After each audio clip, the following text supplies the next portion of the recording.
He hated it. Said he wanted this stuff. 100 years ago, a new theory about human nature was put forward by Sigmund Freud. He had discovered, he said, primitive sexual and aggressive forces hidden deep inside the minds of all human beings. Forces which, if not controlled, led individuals and societies to chaos and destruction. This series is about how those in power have used Freud's theories to try and control the dangerous crowd in an age of mass democracy. At the heart of the story is not just Sigmund Freud, but other members of the Freud family.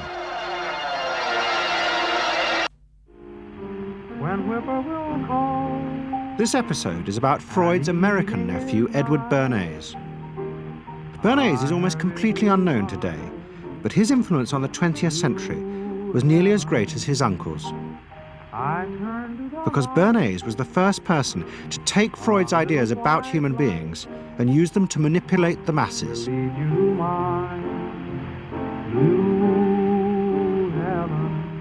He showed American corporations for the first time how they could make people want things they didn't need by linking mass-produced goods to their unconscious desires. Out of this would come a new political idea of how to control the masses. By satisfying people's inner selfish desires, one made them happy and thus docile. It was the start of the all-consuming self, which has come to dominate our world today.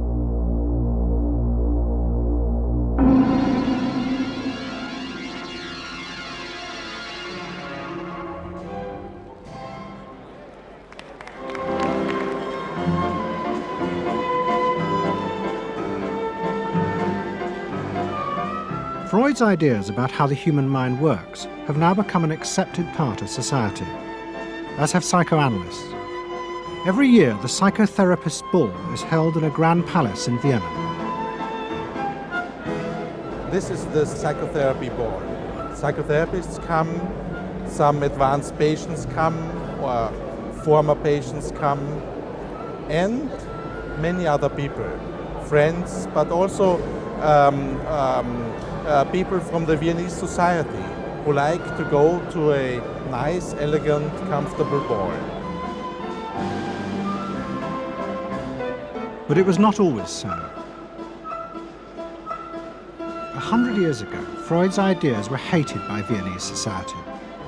At that time, Vienna was the center of a vast empire ruling Central Europe. And to the powerful nobility of the Habsburg court, Freud's ideas were not only embarrassing, but the very idea of examining and analyzing one's inner feelings was a threat to their absolute control. You see, at that time, these people had the power. And of course, you just were not allowed to show your bloody feelings. I mean, you just couldn't. You know, I mean, you couldn't, if you were unhappy. Can you imagine, for instance, you sit somewhere in the country in a castle, you are deeply unhappy, you are a woman. You couldn't go to your maid and cry on her shoulders, or you couldn't go into the village and complain, you know, about your feelings. I mean, you couldn't, it was like selling yourself to somebody. You just couldn't, you know? Because they had to respect you. Now, of course, Freud, you see, put that thought very much into question, because you see, to examine yourself, you would have to put a lot of other things into question, your society, everything what surrounds you. And that wasn't a good thing at that time. Why not? Because your self-created empire, to a certain extent, would have fallen into bits much earlier already. But what frightened the rulers of the empire even more was Freud's idea that hidden inside all human beings were dangerous instinctual drives. Freud had devised a method he called psychoanalysis. By analyzing dreams and free association, he had unearthed, he said, powerful sexual and aggressive forces, which were the remnants of our animal past. Feelings we repressed because they were too dangerous. Freud devised a method for exploring a hidden part of the mind, which we nowadays call the unconscious, which is a part that is totally unknown to our consciousness, that there exists a barrier in all our minds, which prevents these hidden and unwelcome impulses of the unconscious from emerging. Good night.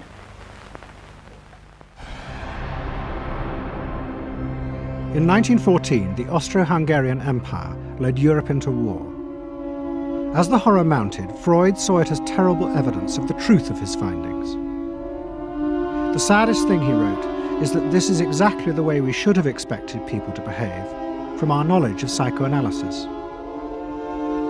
Governments had unleashed the primitive forces in human beings, and no one seemed to know how to stop them.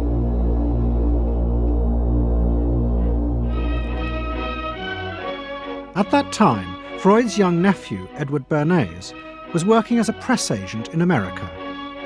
His main client was the world-famous opera singer Caruso, who was touring the United States.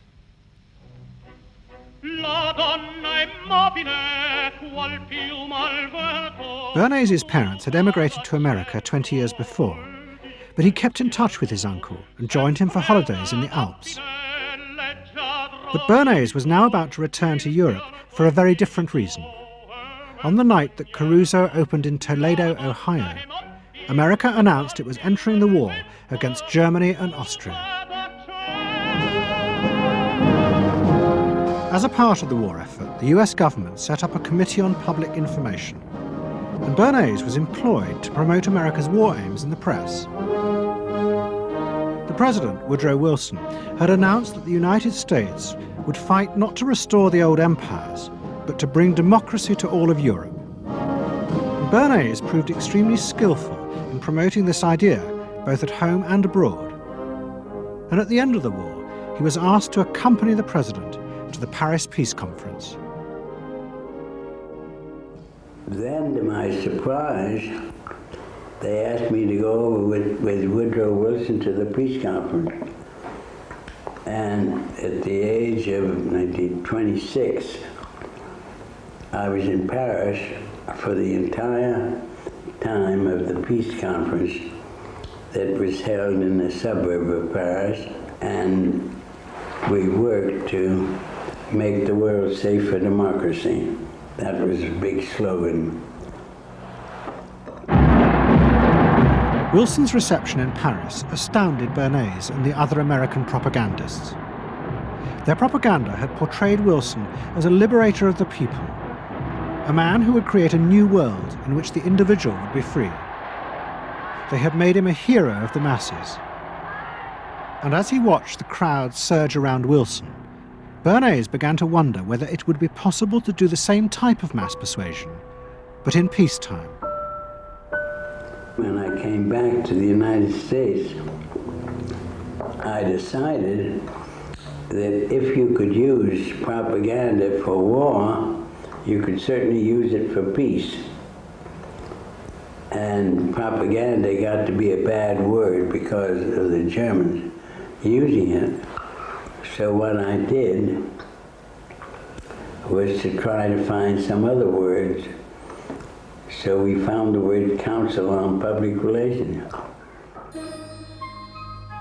Bernays returned to New York and set up as a public relations counsel in a small office off Broadway. It was the first time the term had ever been used. Since the end of the 19th century, America had become a mass industrial society, with millions clustered together in the cities. Bernays was determined to find a way to manage and alter the way these new crowds thought and felt. To do this, he turned to the writings of his uncle Sigmund. While in Paris, Bernays had sent his uncle a gift of some Havana cigars. In return, Freud had sent him a copy of his general introduction to psychoanalysis. Bernays read it, and the picture of hidden irrational forces inside human beings fascinated him. He wondered whether he might make money by manipulating the unconscious. What Eddie got from Freud was indeed this idea that there is a lot more going on in human decision-making, not only among individuals, but even more importantly among groups, than this idea that information drives behavior. And so Eddie began to formulate this idea that you had to look at things that would play to people's irrational emotions And you see, that moved Eddie immediately into a different category from other people in his field and most government officials and managers of the day who thought if you just hit people with all this factual information, they would look at that and say, oh, of course. And Eddie knew that was not the way the world worked. Bernays set out to experiment with the minds of the popular classes. His most dramatic experiment was to persuade women to smoke. At that time, there was a taboo against women smoking, and one of his early clients, George Hill, the president of the American Tobacco Corporation, asked Bernays to find a way of breaking it. He said, we're losing half of our market because men have invoked a taboo against women smoking in public. Can you do anything about that? I said, let me think about it. And then I said, have I your permission to see a psychoanalyst to find out what cigarettes mean to women? He said, what'll it cost? So I called up Dr. Brill, A.A. Brill, who was a leading psychoanalyst in New York at that time. How come you didn't call your uncle? Why didn't you call your uncle? Because he was in Vienna. A.A. Brill was one of the first psychoanalysts in America. And for a large fee, he told Bernays that cigarettes were a symbol of the penis and of male sexual power. He told Bernays that if he could find a way to connect cigarettes with the idea of challenging male power, then women would smoke, because then they would have their own penises. Every year, New York held an Easter Day parade to which thousands came, and Bernays decided to stage an event there. He persuaded a group of rich debutantes to hide cigarettes under their clothes. Then they should join the parade, and at a given signal from him, they were to light up the cigarettes dramatically. Bernays then informed the press that he had heard that a group of suffragettes were preparing to protest by lighting up what they called torches of freedom. He knew this would be an outcry, and he knew that all of the photographers would be there to capture this moment. And so he was ready with a phrase, which was torches of freedom. And so here you have a symbol, women, young women, debutantes, smoking a cigarette in public with a phrase that means anybody who believes in this kind of equality pretty much has to support them in the ensuing debate about this, because torches of freedom. I mean, what's on all American coins? It's liberty. She's holding up the torch. You see, and so all of this is there together. There's emotion, there's memory, there's a rational phrase, even though it's using a lot of emotional elements. It's a phrase that works in a rational sense. All of this is together. And so the next day, this was not just in all of the New York papers, it was across the United States and around the world. And from that point forward, the sale of cigarettes to women began to rise. He had made them socially acceptable with a single symbolic act. What Bernays had created was the idea that if a woman smoked, it made her more powerful and independent, an idea that still persists today. Embrace me, my sweet embrace. It made him realize that it was possible to persuade people to behave irrationally if you link products to their emotional desires and feelings. The idea that smoking actually made women freer was completely irrational, but it made them feel more independent. It meant that irrelevant objects could become powerful emotional symbols of how you wanted to be seen by others. Eddie Bernays saw the way to sell product was not to sell it to your intellect, that you ought to buy an automobile, but that you will feel better about it if you have this automobile. I think he originated that idea, that they weren't just purchasing something, but they were engaging themselves emotionally or personally in the product or service. That it's not, you think you need a new piece of clothing, but you'll feel better with the piece of clothing. That was his contribution in a very real sense. We see it all over the place today, but I think he originated the idea of the emotional connect to a product or service. What Bernays was doing fascinated America's corporations. They had come out of the war rich and powerful, but they had a growing worry. The system of mass production had flourished during the war, and now millions of goods were pouring off production lines. What they were frightened of was the danger of overproduction, that there would come a point when people had enough goods and would simply stop buying. Up until that point, the majority of products were still sold to the masses on the basis of need. While the rich had long been used to luxury goods, for the millions of working-class Americans, most products were still advertised as necessities. Goods like shoes, stockings, even cars were promoted in functional terms for their durability. The aim of the advertisements was simply to show people the product's practical virtues, nothing more.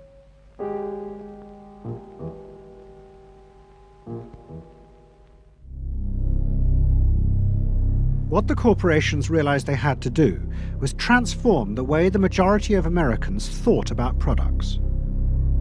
One leading Wall Street banker, Paul Mazur of Lehman Brothers, was clear about what was necessary. "We must shift America," he wrote, "from a needs to a desires culture. People must be trained to desire, to want new things even before the old have been entirely consumed. We must shape a new mentality in America.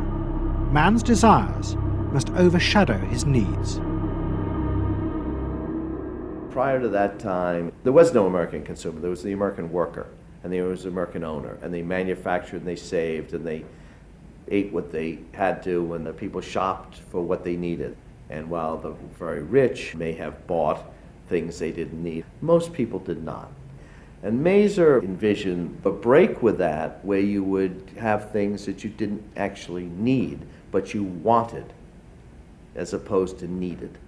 And the man who would be at the center of changing that mentality for the corporations was Edward Bernays. Bernays really is the guy within the United States, more than anybody else, who sort of brings to the table psychological theory as something that is an essential part of how, from the corporate side, of how we are going to appeal to the masses effectively. And the whole sort of merchandising establishment and sales establishment is ready for Sigmund Freud. I mean, they are ready for understanding what motivates the human mind. And so that there's this real openness to Bernays' techniques being used to sell products to the masses. Beginning in the early 20s, the New York banks funded the creation of chains of department stores across America. They were to be the outlets for the mass-produced goods, and Bernays' job was to produce the new type of customer. Bernays began to create many of the techniques of mass consumer persuasion that we now live with.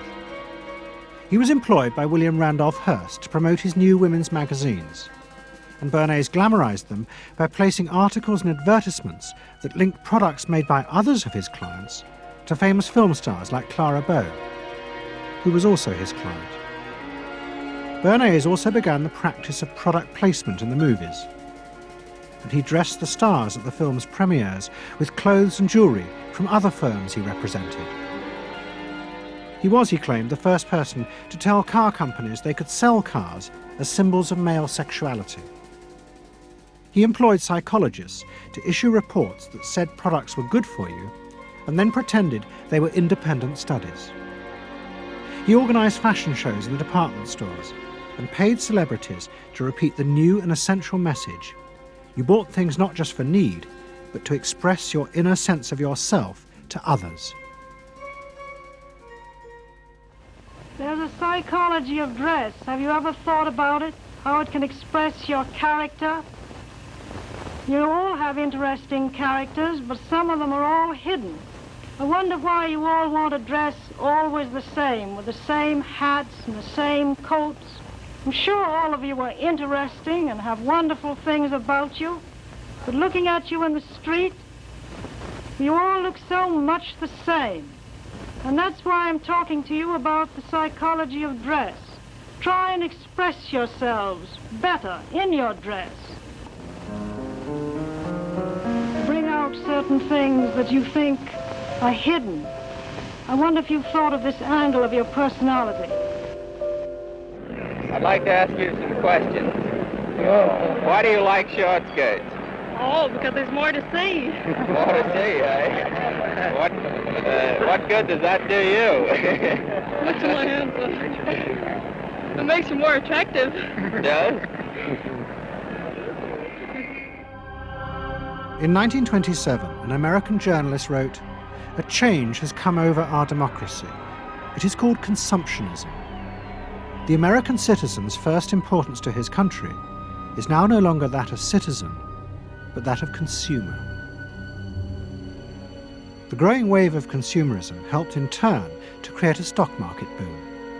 And yet again, Edward Bernays became involved, promoting the novel idea that ordinary people should buy shares, borrowing money from banks he also represented. And yet again, millions followed his advice. He was uniquely knowledgeable about how people in large numbers are going to react to products and ideas and so on. But in political terms, if he were to go out, so I can't imagine that he could get 3 people to stand and listen. Wasn't particularly articulate, was a kind of funny looking, and didn't have any sense of reaching out for people one-on-one. None at all. He didn't think about people in groups of one, thought about people in groups of thousands. So I would have nothing to do with them. Hello? Bernays soon became famous as the man who understood the mind of the crowd. And in 1924, the president contacted him. President Coolidge was a quiet, taciturn man and had become a national joke. The press portrayed him as a dull, humorless figure. Bernays' solution was to do exactly the same as he had done with products. He persuaded 34 famous film stars to visit the White House. And for the first time, politics became involved with public relations. And I lined up these 34 people, and I'd say, "What's your name?" He'd say, "Al Jolson." I'd say, "Mr. President, Al Jolson." Next day, every newspaper in the United States had a front page story: President Coolidge entertains actors at White House. And the Times had a headline which said, "President nearly laughed." And everybody was happy. But while Bernays became rich and powerful in America, in Vienna his uncle was facing disaster. Like much of Europe, Vienna was suffering an economic crisis and massive inflation, which wiped out all of Freud's savings. Facing bankruptcy, he wrote to his nephew for help. Bernays responded by arranging for Freud's works to be published for the first time in America, and began to send his uncle precious dollars, which Freud kept secretly in a foreign bank account. He was Freud's agent, if you will, to get his books published. Well, of course, once the books were being published, Eddie couldn't help himself but promote these books, see that everybody read them, make them controversial, emphasize the fact that, do you know what Freud says about sex and what he says cigarettes are a symbol of, and so on and so forth? How do you suppose all those stories got out? Certainly the academics weren't spreading these around the country. Eddie Bernays was. Then, when Freud became accepted, well then, of course, to go to a client and say, "Well, Uncle Siggy," see, then that had some cachet. But notice there, first Eddie created Uncle Siggy in the U.S., made him acceptable, secondly, and thirdly, then capitalized on Uncle Siggy. Typical Bernays performance. Bernays also suggested that Freud promote himself in the United States. He proposed his uncle write an article for Cosmopolitan, a magazine that Bernays represented, entitled "A Woman's Mental Place in the Home." Freud was furious. Such an idea, he said, was unthinkable. It was vulgar, and anyway, he hated America. Freud was now becoming increasingly pessimistic about human beings. In the mid-20s, he retreated in the summers to the Alps, sometimes staying in an old hotel, the Pension Moritz in Berchtesgaden. It is now a ruin. Freud began to write about group behaviour, about how easily the unconscious aggressive forces in human beings could be triggered when they were in crowds. Freud believed he had underestimated the aggressive instincts in human beings. They were far more dangerous than he had originally thought. After World War I, Freud was basically a pessimist. He felt that man is an impossible creature, a very, very sadistic and bad species, and did not believe that man can be improved. Man is a ferocious animal, the most ferocious animal that exists. They enjoy torturing and killing, and he didn't like man. The publication of Freud's works in America had an extraordinary effect on journalists and intellectuals in the 1920s. What fascinated and frightened them was the picture Freud painted of submerged, dangerous forces lurking just under the surface of modern society. Forces that could erupt easily to produce the frenzied mob which had the power to destroy even governments. It was this they believed had happened in Russia. To many, this meant that one of the guiding principles of mass democracy was wrong.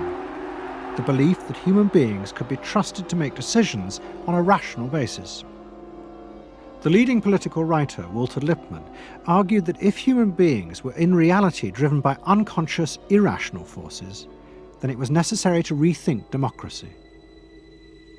What was needed was a new elite who could manage what he called the bewildered herd. This would be done through psychological techniques that would control the unconscious feelings of the masses.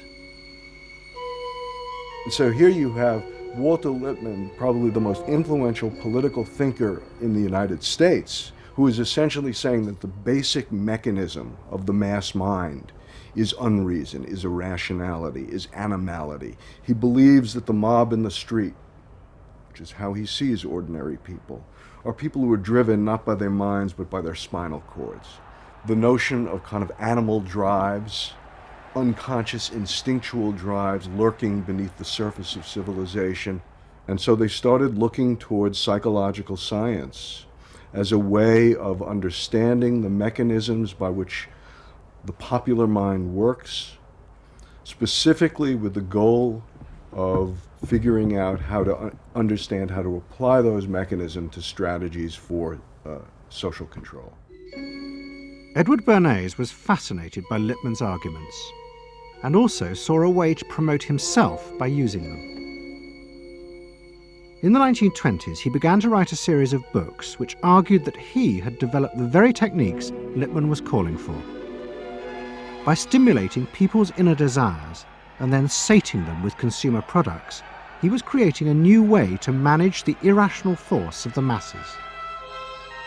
He called it the engineering of consent. Democracy, to my father, was a wonderful concept, but I don't think he felt that all those publics out there had reliable judgment, and that they very easily might vote for the wrong man or want the wrong thing, so that they had to be guided from above. It's enlightened despotism in a sense. You appeal to their desires and their unrecognized longings, that sort of thing. That you can tap into their deepest desires or their deepest fears and use that to your own purposes. And then, in 1928, a president came to power who agreed with Bernays. President Hoover was the first politician to articulate the idea that consumerism had become the central motor of American life. After his election, he told a group of advertisers and public relations men, "You have taken over the job of creating desire and have transformed people into constantly moving happiness machines. Machines which have become the key to economic progress." What was beginning to emerge in the 1920s was a new idea of how to run mass democracy. At its heart was the consuming self, which not only made the economy work, but was happy and docile, and so created a stable society. Both Bernays and Littman's concept of managing the masses takes the idea of democracy and it turns it into a palliative. It turns it into giving people some kind of feel-good medication that will respond to an immediate pain or an immediate yearning, but will not alter the objective circumstances one iota. I mean, democracy really, the idea of democracy at its heart was about changing the relations of power that had governed the world for so long. And Bernays' concept of democracy was one of maintaining the relations of power, even if it meant that one needed to sort of stimulate the psychological lives of the public. And in fact, in his mind, that was what was necessary. That if you can keep stimulating the irrational self, then leadership can basically go on doing what it wants to do. Bernays now became one of the central figures in a business elite that dominated American society and politics in the 1920s. He also became extremely rich and lived in a suite of rooms in one of New York's most expensive hotels, where he gave frequent parties. Oh my goodness. He had a home in the corner suite of the Sherry Netherland Hotel. And here's this wonderful suite with all these windows looking out on Central Park and across at the plaza and on the square. And he would use this place to hold a soiree. The mayor would come. All the media leaders would come, the political leaders, the business leaders, the people in the arts. I mean, it was a who's who. People wanted to know Eddie Bernays because, you know, he himself became a sort of a famous man, a sort of a magician who could make these things happen. He knows everybody. He knows the mayor and he knows the senator and he calls politicians on the telephone as if he did get literally a high or a bang out of doing what he did. And that's fine, but it can be a little hard on the people around you, especially when you make other people feel stupid. People who worked for him were stupid, and children were stupid, and if people did things in a way that he wouldn't have done them, they were stupid. It was a word that he used over and over and over, dope and stupid. And the masses? They were stupid.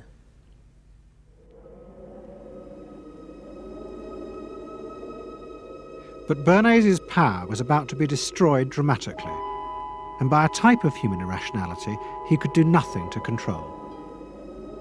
At the end of October 1929, Bernays organised a huge national event to celebrate the 50th anniversary of the invention of the light bulb. President Hoover, the leaders of major corporations, and bankers like John D. Rockefeller were all summoned by Bernays to celebrate the power of American business. But even as they gathered, news came through that shares on the New York Stock Exchange were beginning to fall catastrophically. Throughout the 1920s, speculators had borrowed billions of dollars. The banks had promoted the idea that this was a new era where market crashes were a thing of the past. But they were wrong. What was about to happen was the biggest stock market crash in history. Investors had panicked and begun to sell in a blind, relentless fury that no reassurance by bankers or politicians could halt. And on the 29th of October 1929, the market collapsed.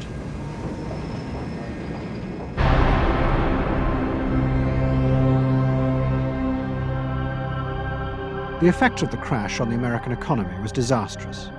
Faced with recession and unemployment, millions of American workers stopped buying goods they didn't need.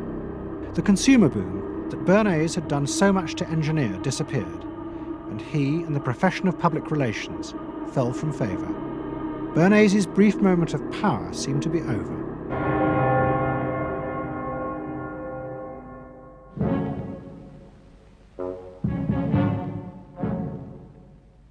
The effect of the Wall Street crash on Europe was also catastrophic. It intensified the growing economic and political crisis in the new democracies. In both Germany and Austria, there were violent street battles between the armed wings of different political parties. Against this backdrop, Freud, who was suffering from cancer of the jaw, retreated yet again to the Alps. He wrote a book called Civilization and Its Discontents. It was a powerful attack on the idea that civilization was an expression of human progress. Instead, Freud argued, civilization had actually been constructed to control the dangerous animal forces inside human beings. What was implicit in Freud's argument was that the ideal of individual freedom, which was at the heart of democracy, was impossible.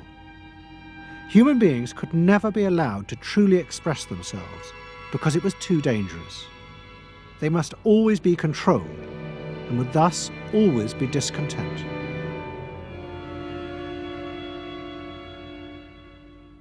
Man doesn't want to be civilized, and he is, civilization brings discontent, but it's necessary to survival. Otherwise he couldn't survive. So he must be discontent, because this would be the only way to keep him within limits. But what did Freud think about the idea of the equality of man? He didn't believe in it.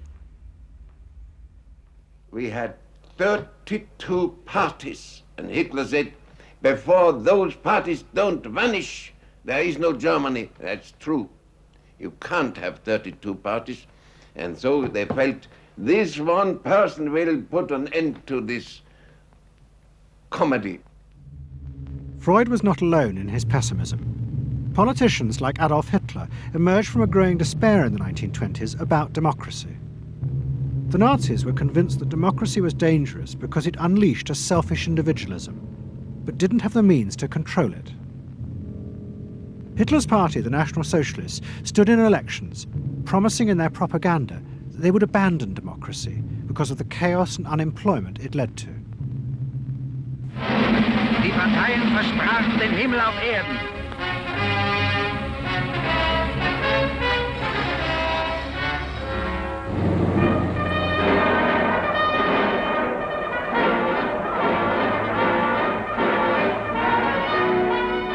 In March 1933, the National Socialists were elected to power in Germany, and they set out to create a society that would control human beings in a different way.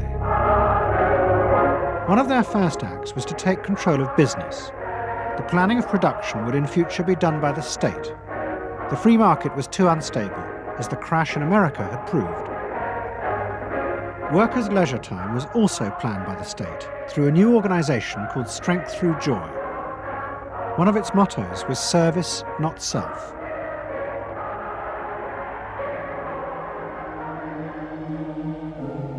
But the Nazis did not see this as a return to an old form of autocratic control.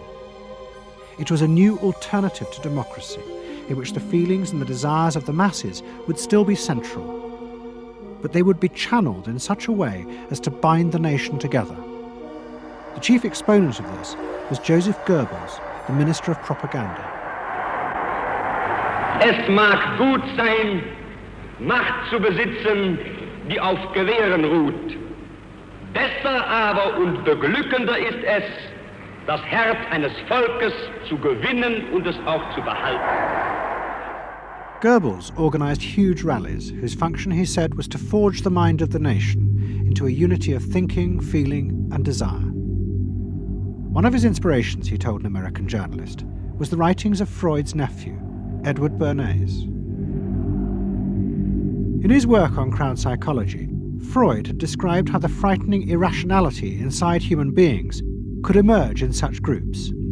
The deep, what he called libidinal forces of desire, are given up to the leader, while the aggressive instincts are unleashed on those outside the group. Freud wrote this as a warning, but the Nazis were deliberately encouraging these forces because they believed they could master and control them. Well, Freud was saying that masses are bound by libidinal forces. They love each other and delegate their ideas and their feelings to the chap on top. What are libidinal forces? What are libidinal forces? Well, forces of love. Not hate. No, hate is delegated to the others outside.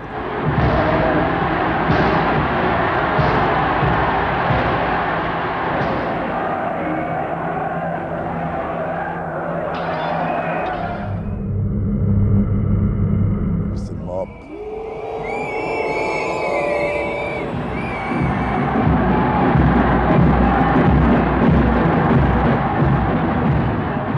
I could see from afar, looking up Wilhelmstraße towards Unter den Linden, how those 100,000 of people, when they passed Hitler, they just became completely delirious. They began to shout these cries I will never get out of my ears. Heil, Sieg, Heil. They were demented. And here I got confirmation how those irrational forces, uncontrollable forces in Germany, in the Germans, had erupted, had broken out, were running riot, were departing, marching on.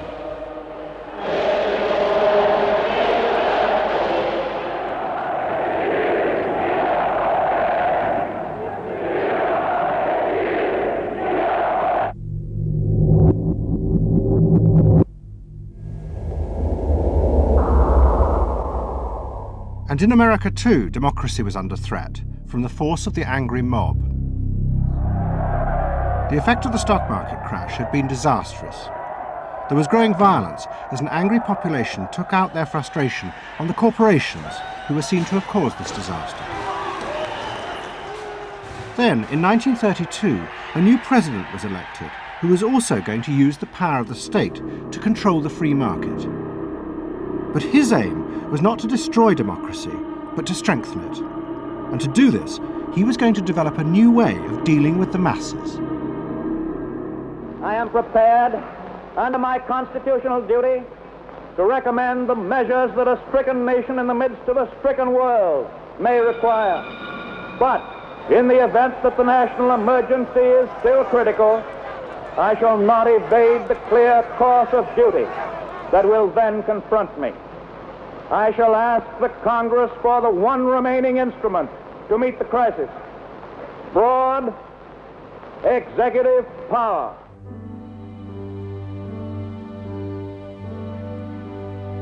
It was the start of what would become known as the New Deal. Roosevelt assembled a group of young technocrats and planners in Washington. He told them that their job was to plan and run giant new industrial projects for the good of the nation. Roosevelt was convinced that the stock market crash had shown that laissez-faire capitalism could no longer run modern industrial economies. It had become the job of government. Big business was horrified, but the New Deal attracted the admiration of the Nazis, especially Joseph Goebbels. Wir betrachten die wirtschaftliche Entwicklung in Amerika mit dem allergrößten positiven Interesse. Und wir sind dort der festen Überzeugung, dass Präsident Roosevelt und seine Berater auf dem richtigen Wege sind. Es handelt sich in der Tat um das größte wirtschaftliche und soziale Problem aller Zeiten.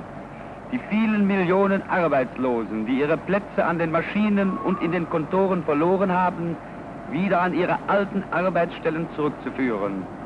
Das kann nicht allein der privaten Initiative überlassen werden. Ausschlaggebend ist, dass die öffentliche Hand mit positiven Maßnahmen eingreift. But although Roosevelt, like the Nazis, was trying to organize society in a different way, unlike the Nazis, he believed that human beings were rational and could be trusted to take an active part in government. Roosevelt believed it was possible to explain his policies to ordinary Americans and take into account their opinions.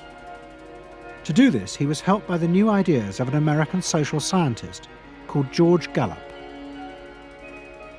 Favorite reading of New Deal Washington, the survey of U.S. public opinion. From offices at Princeton, New Jersey, a famed statistician, Dr. George Gallup, tells Washington from week to week what the nation is thinking. And in New York, Fortune magazine's analyst, Elmo Roper, compiles for publication a continuous record of the nation's approval or disapproval of how the country is being run. Gallup and Roper rejected Bernays' view that human beings were at the mercy of unconscious forces and so needed to be controlled. Their system of opinion polling was based on the idea that people could be trusted to know what they wanted. They argued that one could measure and predict the opinions and behaviour of the public if one asked strictly factual questions and avoided manipulating their emotions. Well, how about this one? Do you think Franklin D. Roosevelt's New Deal has been bad for the nation in general? No, that question's loaded. It automatically suggests an answer. Well, how about this? Is your present feeling toward President Roosevelt one of general approval or general disapproval? That's better. Prior to scientific polling, the view of many people was that you couldn't trust public opinion. It was irrational, that it was ill-informed, it was chaotic, unruly, and so forth. And so that opinion should be dismissed. But with scientific polling, I think it established very clearly that people are rational, that they do make good decisions, and this offers democracy a chance to be truly informed by the public, giving everybody a voice in the way the country is run.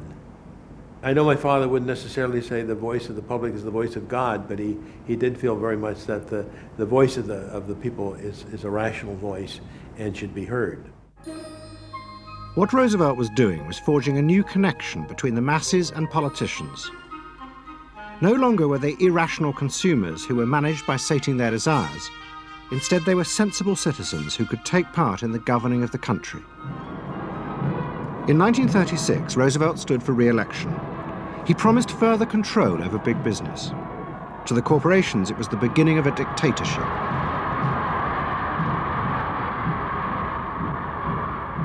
Roosevelt interferes with private enterprise and is running the country into debt for generations to come. The way to get recovery is to let business alone. But Roosevelt was triumphantly re-elected. It looks, my friends, like a real landslide this time. So please let me thank you again and tell you that I hope to see you all very soon and bid you an affectionate good night. Faced with this, business now decided to fight back, to regain power in America. At the heart of the battle would be Edward Bernays and the profession he had invented, public relations. Following that election, business people start to get together and start to carry on discussions, primarily in private, and they start talking to each other about the need to sort of carry on ideological warfare against the New Deal and to sort of reassert the sort of connectedness between the idea of democracy on the one hand and the idea of privately owned business on the other. And so, under the umbrella of an organization which still exists, which is called the National Association of Manufacturers, and whose membership included all of the major corporations of the United States, a campaign is launched explicitly designed to create emotional attachments between the public and big business. It's Bernays' techniques being used on a grand scale. I mean, totally.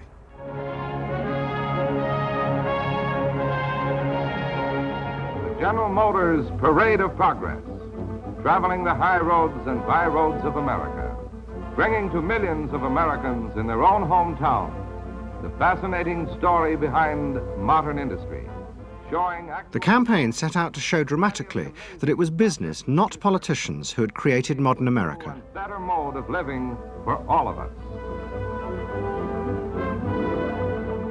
Bernays was an advisor to General Motors, but he was no longer alone. The industry he had founded now flourished as hundreds of public relations advisors organized a vast campaign. They not only used advertisements and billboards, but managed to insinuate their message into the editorial pages of the newspapers. It became a bitter fight. In response to the campaign, the government made films that warned of the unscrupulous manipulation of the press by big business. And the central villain was the new figure of the public relations man. They tried to achieve their ends by working entirely behind the scenes, corrupting and deceiving the public. The aims of such groups may be either good or bad, so far as the public interest is concerned, but their methods are a grave danger to democratic institutions. The films also showed how the responsible citizen could monitor the press themselves. They could create a chart that analyzed the reporting for signs of hidden bias. But such earnest instruction was to be no match for the powerful imagination of Edward Bernays. He was about to help create a vision of the utopia that free market capitalism would build in America if it was unleashed.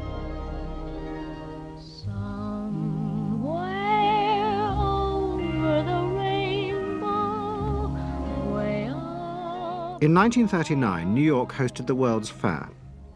Edward Bernays was a central advisor. He insisted that the theme be the link between democracy and American business.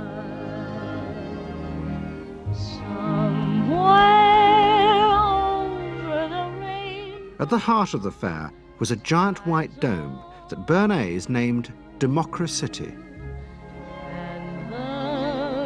And the central exhibit was a vast working model of America's future, constructed by the General Motors Corporation. To my father, the World's Fair was an opportunity to keep the status quo, that is, capitalism, in a democracy. Democracy and capitalism, that marriage, right, linking, just like that. He did that by manipulating people and getting them to think that you couldn't have real democracy in anything but a capitalist society, which was capable of doing anything, of creating these wonderful highways, of making, moving pictures inside everybody's house, of telephones that didn't need cords, of sleek roadsters. I mean, it was consumerist, but at the same time, you inferred that in a funny way, democracy and capitalism went together. The World's Fair was an extraordinary success and captured America's imagination. The vision it portrayed was of a new form of democracy, in which business responded to people's innermost desires in a way politicians could never do. But it was a form of democracy that depended on treating people not as active citizens, as Roosevelt did, but as passive consumers. Because this, Bernays believed, was the key to control in a mass democracy. It's not that the people are in charge, but that the people's desires are in charge. The people are not in charge. The people exercise no decision-making power within this environment.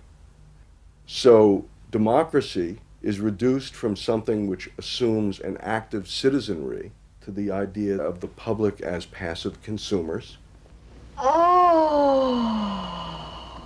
Driven primarily by instinctual or unconscious desires, and that if you can in fact trigger those needs and desires, you can get what you want from them. But this struggle between the two views of human beings as to whether they were rational or irrational was about to be dramatically affected by events in Europe.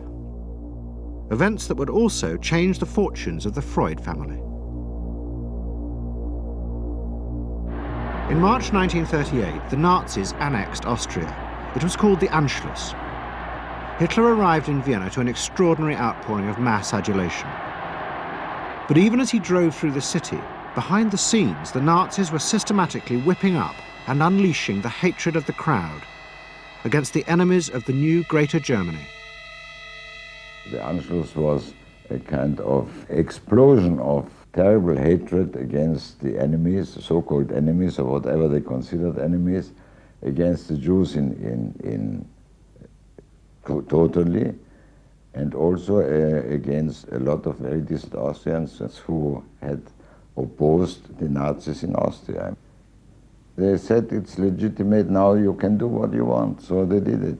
Stealing, robbing and killing, I can't say it otherwise. And human depravity, of course, is always very near to normal behavior. It can change very quickly.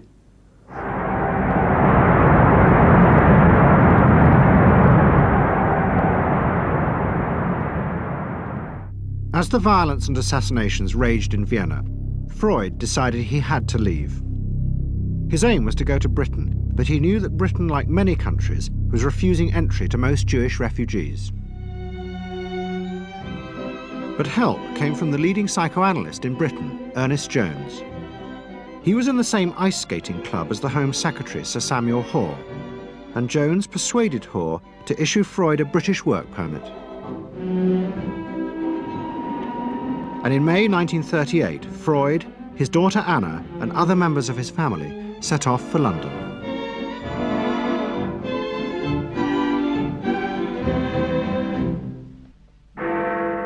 Freud arrived in London as Britain was preparing for war, and he settled with his daughter Anna in a house in Hampstead.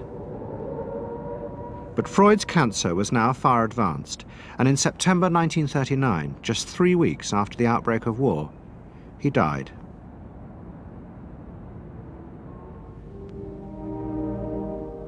The Second World War would utterly transform the way governments saw democracy and the people they governed. Next week's programme will show how the American government, as a result of the war, became convinced there were savage, dangerous forces hidden inside all human beings, forces that needed to be controlled. The terrible evidence from the death camps seemed to show what happened when these forces were unleashed. And politicians and planners in post-war America would come to believe that hidden under the surface of their own population were the same dangerous forces.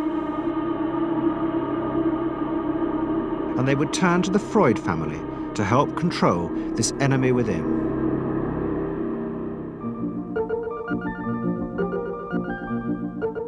And ever adaptable, Edward Bernays would work not just for the American government, but the CIA.